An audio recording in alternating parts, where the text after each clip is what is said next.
dari beberapa hasil survei tentang korupsi, tentang administrasi pemerintahan di kota Surabaya ada naik turunnya, Cak. Ya, Yang belakangan terakhir ini apa ya kira yang Cak Imam dengar, Cak? ya. Jadi kemarin saya mendapat kabar ya. Kabar itu kemudian saya follow up dengan membuka websitenya KPK. Ternyata cukup mengagetkan, yaitu ada dua hal. Misalnya MCP pertama. MCP itu Monitoring Center of Prevention. Ya. Ya, Yang kedua yaitu SPI, Survei Penilaian Integritas KPK. Yang MCP, alhamdulillah kita naik. Kalau tahun 2023, MCP kita 97, tahun 2024 ini 98.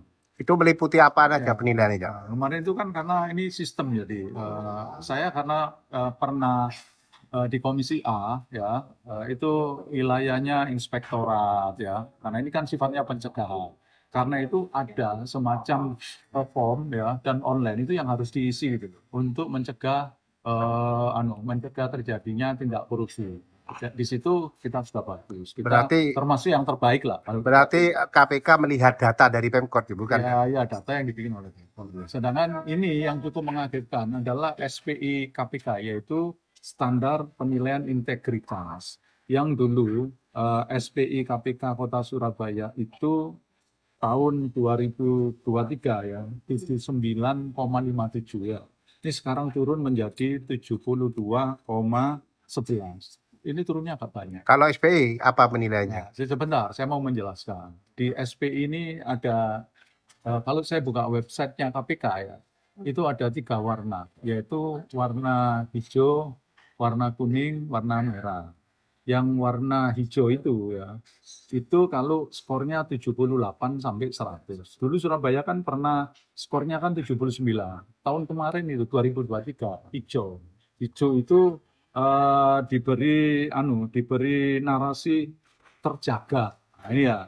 Kemudian di bawah itu kuning, yaitu narasinya waspada 73 sampai 77,9.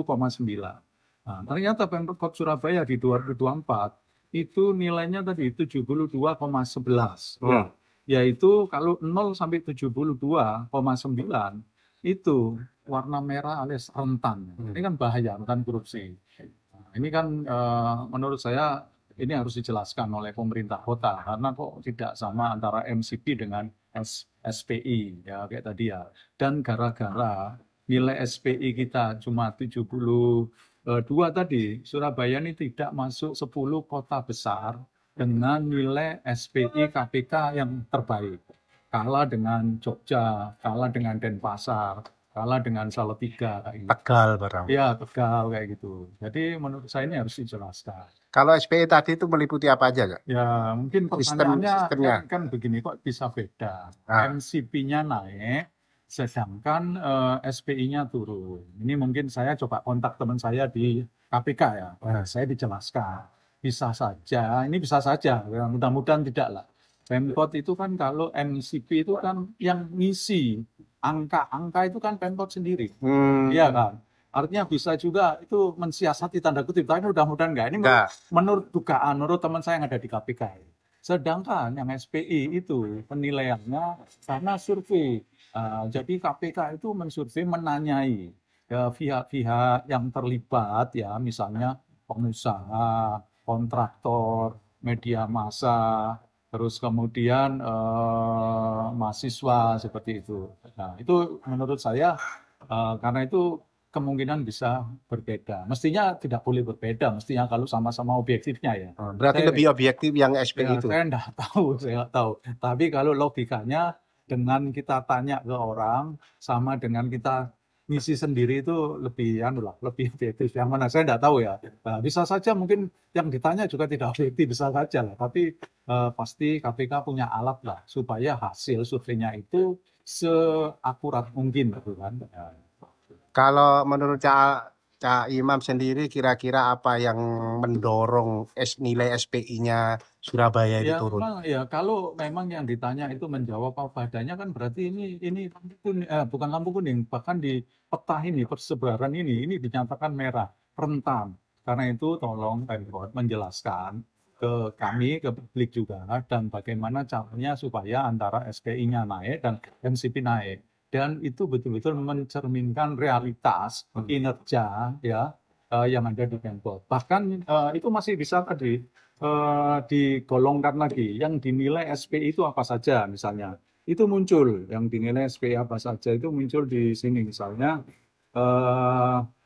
Bentar ya, yang di SPI itu misalnya integritas dalam pelaksanaan tugas ya, skornya 80,09. Terus pengelolaan anggaran 78,6.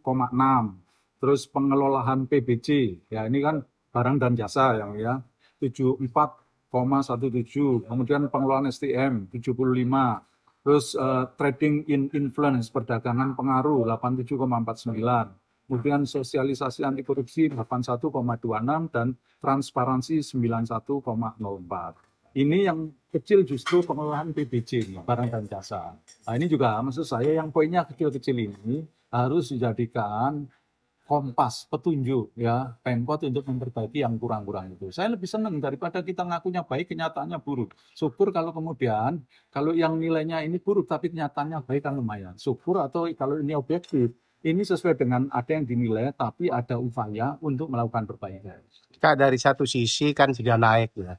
Yang satu sisi Yang MCP naik, Ya. bagus lah ya. Ya, Yang PSI kan turun.